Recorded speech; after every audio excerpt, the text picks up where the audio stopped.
Hi, my name's Isabel. And what do you prefer creating, comics or illustrations? Isabel, I think that's a cool question. I think the way that I approach making things is, for me, everything is a story. So I am a visual storyteller and I tell stories with pictures. And sometimes that story isn't just one picture. Sometimes it's 3 consecutive pictures, like in a comic strip, or sometimes it's 200 pages of pictures, for example, a comic book or a graphic novel. But it's all the same kind of thinking. I'm telling a story, whether it's from left to right of the page or whether it's through all the pages of the book. Do you use models or have someone in mind when you're drawing characters for your books? Both. When I'm creating a character, first I have to think about their face and what will be so unique about them. You know, will my character have a weird giant head or huge ears, or maybe they'll have a funny nose? Because I want each character to look different. I don't want them all to look like the same character with different hair. So that's kind of the challenging part. And then the second part is the body language. Because in pictures, the characters don't speak to you. You don't hear them. You see them speak to you. So their body language has to move and their faces have to move. And that's the part where I would use models, because I want to think about, how will this person look when they're jumping off the top of a building? And I'll do some of those things. I have jumped off desks and taken photos of myself. I have photos of myself kissing myself on a couch. Like I've put 2 photos together so that I can draw it for a book. Hi, I'm Hunter. And what's your illustration process?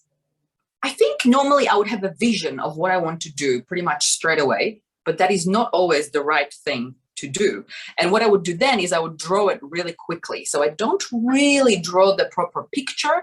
I would doodle something fast. Usually it's with a biro or a permanent marker. I don't even bother erasing things, but it's about the dynamics. So what I mean by that is I want to see how the energy will be spread on a page. Will it be heavy here and light here? Will it move across? Because for me, everything's about movement. And then when I've decided that, then I start thinking about, okay, where will the person be? Where will the car be? Where will the planet be? Where will the alien be? And I start thinking about that. Then I scan it into my computer and I start moving things around there. It's much easier to edit things on a computer than to redraw it over and over again on paper.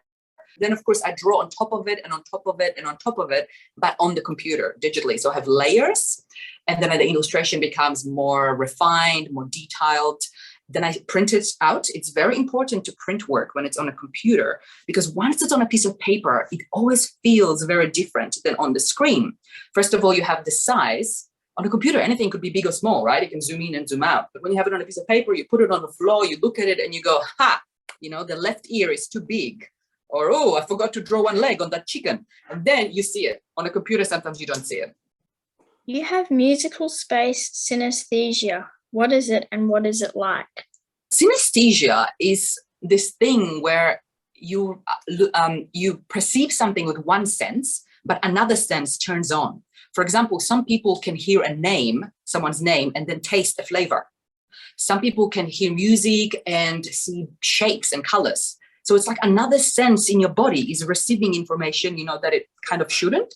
It's kind of like cross-wiring in the brain. For me, it's when I hear music, it's like the space around me is moving. So I feel, space might be really narrow, like a corridor, and then it opens up and then things move sideways. And I really want to move to it. It's very hard for me not to participate physically in music. What advice do you have for someone who wants to be an illustrator? Make a lot of work. So don't try to be a perfectionist and spend like weeks and weeks on one piece. Try to finish your pieces and put them out there. And the second important thing is show your work to others. And the third important thing is part of that. It's community building. You want to be part of a community. So even if it's just some friends at school who also like to draw, and you guys meet up once a month and have some soda drinks and draw some pictures, or when you get older, you might start to have a club, a drawing club, or you have an online community. I think that is so important to have people that also love what you do and you share your work. That is how you grow. What 3 foods do you eat to keep your body healthy? I try to grow some things in my garden. I really like to have sandwiches. So I grow a lot of greens and things that I can put in there. I really like mushrooms. I'm like, crazy about mushrooms. I also try to cook all the time, even though I really don't like cooking. And I'll prefer not to, but I think it's really important to make my own food. But yeah, I'll definitely say I love a lot of vegetables and I love green things from my garden because I grew them myself.